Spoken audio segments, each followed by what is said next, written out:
Unsolved.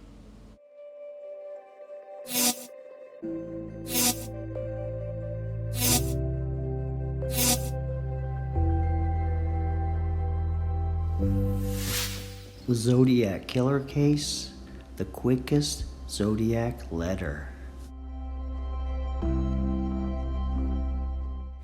After the Zodiac Killer shot and killed Paul Stine, Saturday night on October 11th, 1969, he mailed a letter with a piece of Stine's shirt on October 13th. And I think this gives away some clues about the Zodiac Killer.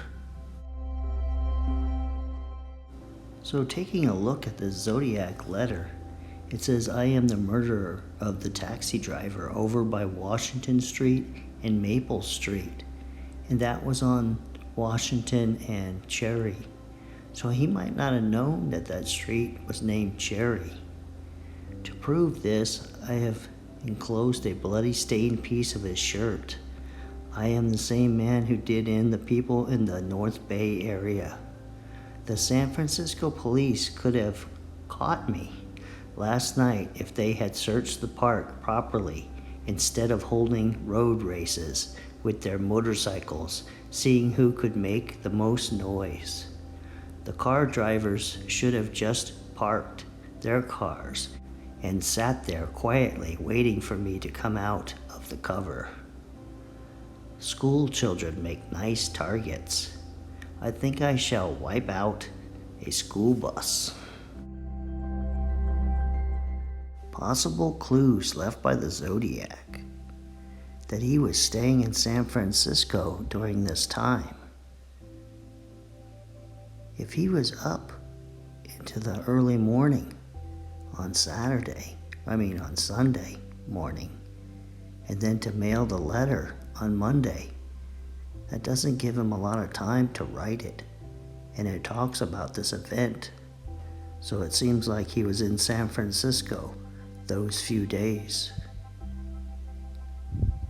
Also, it seems like he didn't have a car, because why he didn't just go get in his car and drive away? He went into the park and hid out there.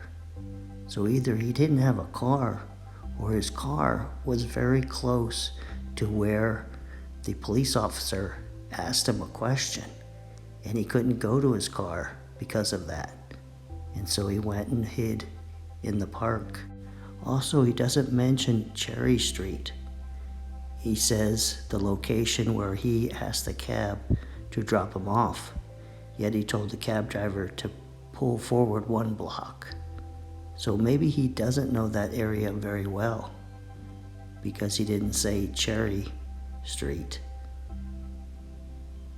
And then the obvious thing is that he was rattled or scared after this incident, and he was kind of frustrated, so he wrote the letter kind of in an angry mood, saying they didn't catch him, ha ha kind of thing, because really they were very close to catching him, and it angered him, and he didn't wait like he did to write the other letters to the newspaper.